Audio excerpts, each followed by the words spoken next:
Antes de ver el vídeo, por favor suscríbete a este canal y activa la campanita para no perderte de ningún vídeo que suba. Muchas gracias. Muchas son las personas que han pensado en el día de su muerte, sobre cómo quisieran morir o cuáles serían sus últimas palabras, pues al creer que es algo lejano ponemos como prioridad pensar en otras cosas que se llevan nuestro presente.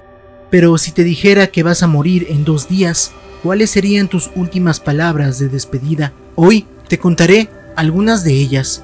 Ponte cómodo y disfruta porque I Got You Destroys presenta 9 últimas palabras de asesinos antes de ser ejecutados. Número 9.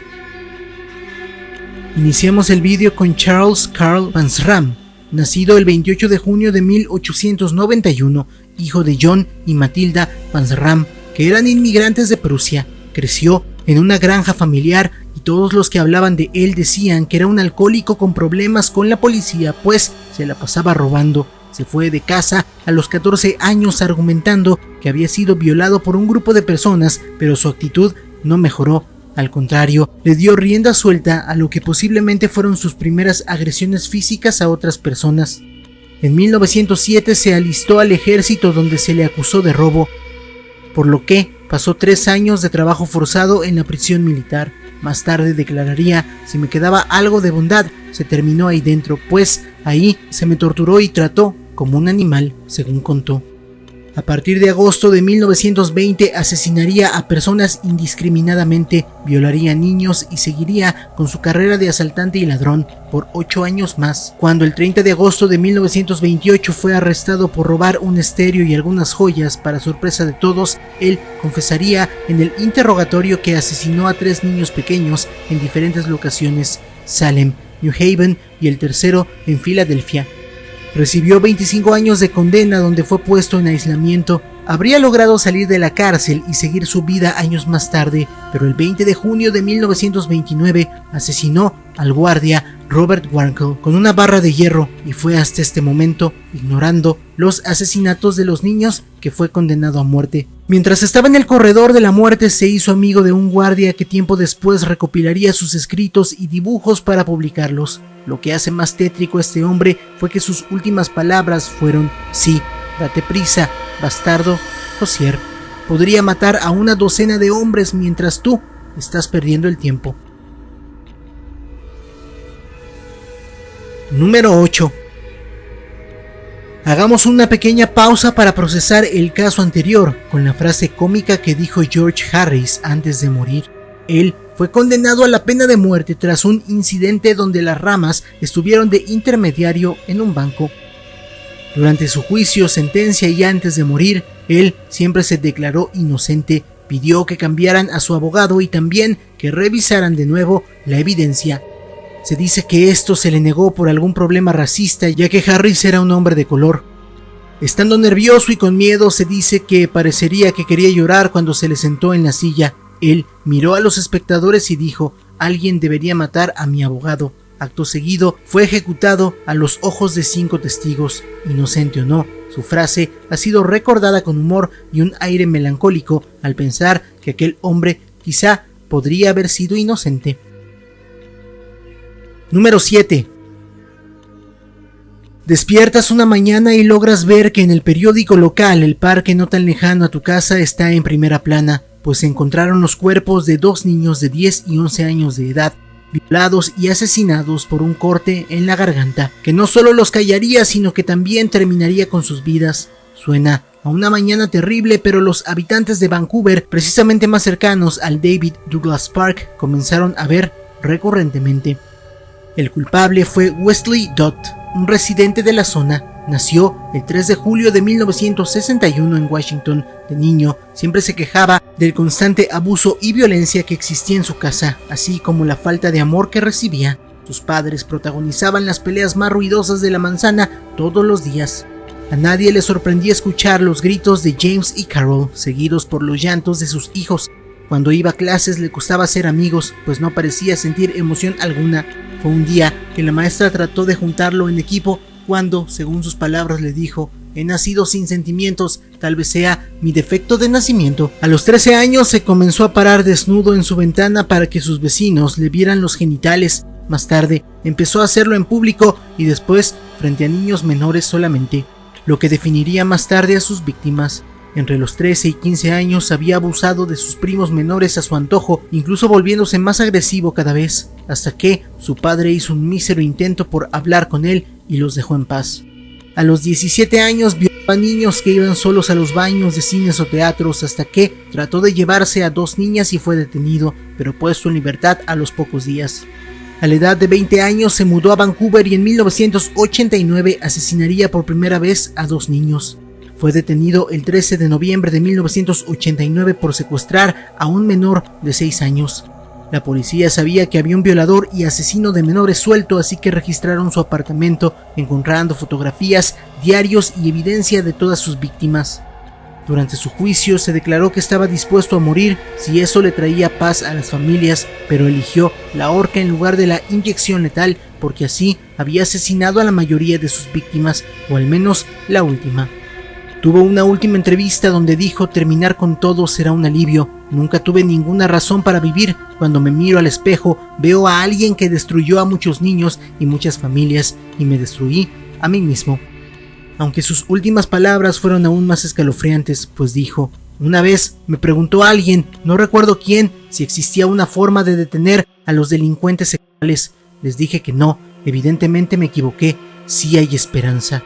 He encontrado tanto en el Señor Jesucristo. Puedes buscar al Señor y encontrarás la paz, en un tono burlón, mientras esperaba la muerte.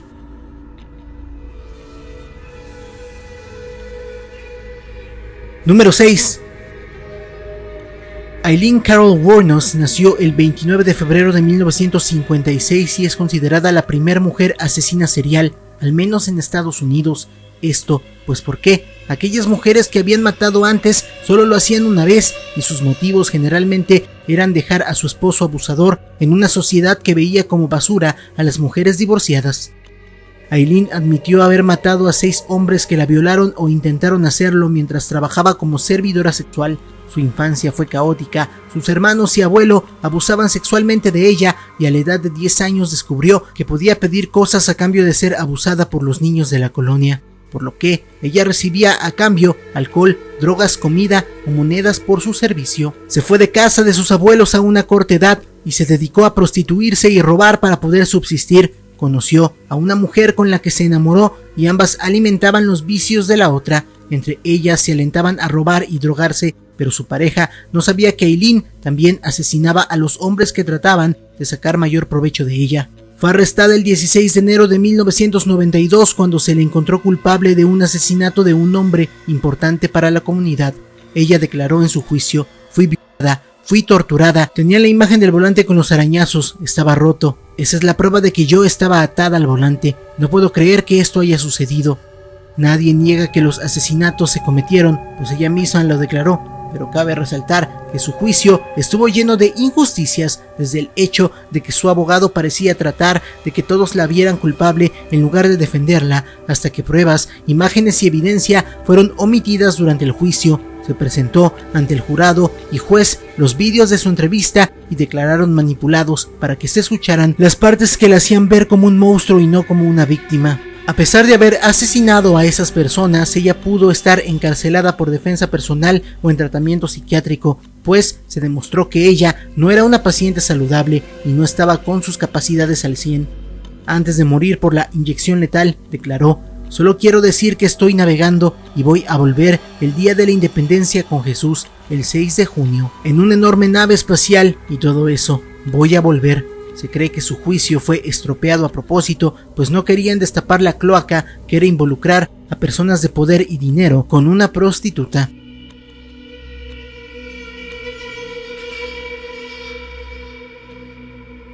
Número 5. Clarence Ray Allen nació el 16 de enero de 1930. Fue el segundo recluso más viejo en ser ejecutado y el último de California.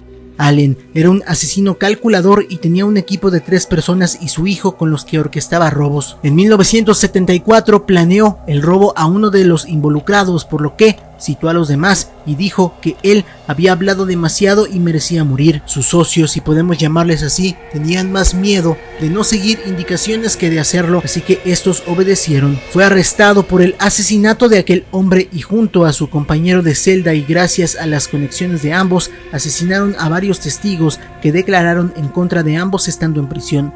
Después de esto pidió que abrieran un nuevo caso en el cual no encontraron testigos y fue liberado en 1980. Asesinó a sus dos últimos compañeros de trabajo y fue arrestado en ese mismo año, y debido a un cambio de sede su juicio se llevó a cabo en 1982 y duró 23 días y 58 testigos lo señalaron culpable. Fue así como el juez dictaminó su sentencia tras 3 asesinatos con sus manos y la muerte de 8 testigos por sus órdenes. Murió en la cámara de gas donde sus últimas palabras fueron: mis últimas palabras serán: Juca, oye, es un buen día para morir. Muchas gracias, los amo a todos, adiós.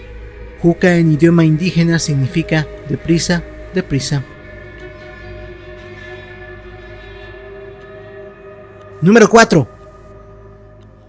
Thomas J. Grasso nació en noviembre 23 de 1962. Fue arrestado por ser sospechoso de la desaparición y muerte de Leslie Holtz y tras 2 semanas de interrogatorios aceptó haberlo hecho, pero antes confesó a los investigadores los detalles de cómo sucedió todo con Leslie en Staten Island, para después confesar un segundo crimen, pues temía que lo estuvieran probando para saber si decía la verdad sobre Hilda Johnson, su otra víctima, sin que le preguntaran los oficiales. Compartió prisión con otros 49 hombres que esperaban su ejecución en el pasillo de la muerte. El día de su ejecución dio 4 declaraciones a la prensa. En la primera dijo: lo que llamamos principio es a menudo el fin y llegar a un final es comenzar.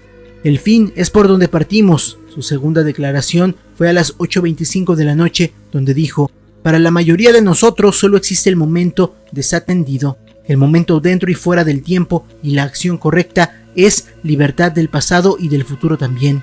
Su última declaración y las que serían sus palabras finales fueron: no recibí mi lata de espaguetios, obtuve espaguetis normales.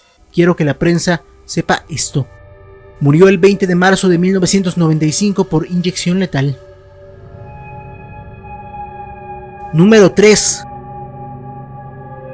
Peter Corten, también conocido como el vampiro de Dossenhof, tuvo una vida promedio para la época, a excepción de que su padre era un alcohólico que lo obligaba a él y a sus hermanos a ver cómo violaba todos los días a su madre en la sala de la casa, por lo que a los 8 años se escapó de su casa. Todo era mejor que los gritos, golpes e imágenes que tenía en casa.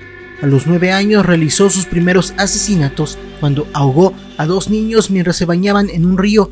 A partir de aquí, él sentía mucho placer de torturar y lastimar perros callejeros, cosa que aprendería por un hombre que lo cuidaba y le enseñó a cómo asesinarlos de manera lenta y dolorosa. El 13 de mayo de 1913 entró a una casa que creía estaba sola para robar cosas de ahí, pero descubrió que en un cuarto había una niña de 13 años dormida. Después de asegurarse de que no hubiera nadie en casa, la estranguló hasta la muerte para después degollarla. En 1921 ya tenía varios cargos de ladrón y agresión sexual, pero al encarcelarlo por pocos días y después liberarlo, él volvía a hacerlo.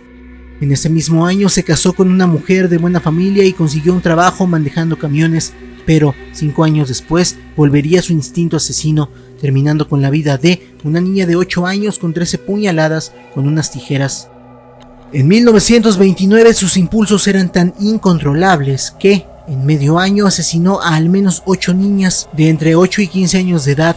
En 1930 cometería un error en el asesinato de Maria Podlik, dejando varios testigos que darían después información exacta y precisa a la policía. Sería atrapado y su juicio se llevaría en 1931, cuando fue acusado por su esposa después de contarle cada crimen de manera detallada, y así ella tendría una fortuna de recompensa, asegurando que tendría una vida digna cuando él ya no la pudiera cuidar. Su esposa declaró en su contra y la policía rápidamente lo aprendió. En su cinismo, corregía a los oficiales cuando daban datos erróneos de la muerte de sus víctimas y se le acusó de al menos 39 víctimas comprobables, aunque Kurt asegura que fueron más. Fue declarado culpable y condenado a ser decapitado. Sus últimas palabras fueron: dime, después de que me corten la cabeza, ¿todavía podré oír, al menos por un momento, el sonido de mi propia sangre brotando del muñón de mi cuello? Ese sería el placer de acabar con todos los placeres.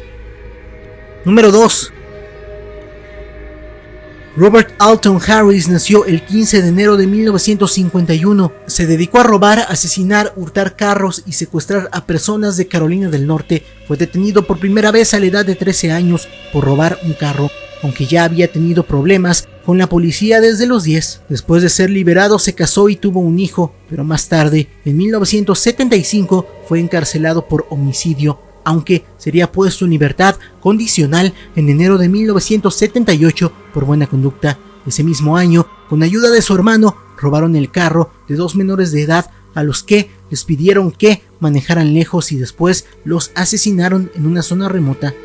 Usaron ese auto para escapar después de robar un banco en San Diego. Fueron atrapados 1 hora y media más tarde y se les acusó de asesinato, robo de automóvil, secuestro, allanamiento de morada y hurtar un banco. Uno de los oficiales que llevaba el caso y los arrestos era el padre de uno de los jóvenes que iban en el vehículo. Fue sentenciado a muerte en la cámara de gas y recibió su ejecución el 21 de abril de 1992. Sus últimas palabras fueron: "Puedes ser un rey o un barrendero de calles, pero todos bailan con la muerte". Número 1. Thomas Andy Barefoot fue acusado y sentenciado tras haber disparado a un oficial de policía en Texas el 7 de agosto de 1978. El oficial se llamaba Carl Levine, era padre de familia y a sus 31 tenía 5 hijos. Era un oficial muy querido por el vecindario, lo que se cree hizo acelerar el juicio. Los motivos de Toma para dispararle al oficial fueron el evitar ser arrestado por violar a una niña de 3 años. Es por esto que, mientras evitaba ser aprehendido, corrió descalzo, sacó una calibre 25 y disparó directamente a la cabeza del oficial, causándole una muerte casi inmediata. Para sorpresa de todos, en enero de 1983 y a tan solo 83 horas de su ejecución, la Suprema Corte de Justicia dijo que aún no habían agotado todas las apelaciones y se abrió un nuevo juicio. Por suerte, a las 10:10 de la mañana del 30 de octubre de 1984, la Corte Suprema rechazó su apelación final y fue condenado a inyección letal. Sus últimas palabras fueron una declaración larga pero calmada, la cual decía: "Espero que algún día podamos mirar el mal que estamos haciendo ahora mismo como las brujas que quemamos en la hoguera. Quiero que todos sepan que no tengo nada en contra de ellos, los perdono a todos. Espero que a todos los que les he hecho algo me perdonen. He estado orando todo el día para que la esposa de la víctima saque la amargura de su corazón, porque esa amargura que está en su corazón la enviará al infierno con tanta seguridad como cualquier otro pecado. Siento todo lo que le haya hecho a cualquier persona. Espero me perdonen". ¿Conocías estos casos? Dime lo que opinas en la sección de comentarios, como también si quieres una segunda parte de ellos. Muchas gracias por haber visto el video, ya sabes, dale like, compártelo, suscríbete, sígueme en mis redes sociales, apoya al canal para aparecer aquí al finalizar los videos. Por mi parte sería todo. Yo soy Aigo, yo Destroys, tengo a los mejores seguidores, son ustedes. Muchas gracias. Pum, pum.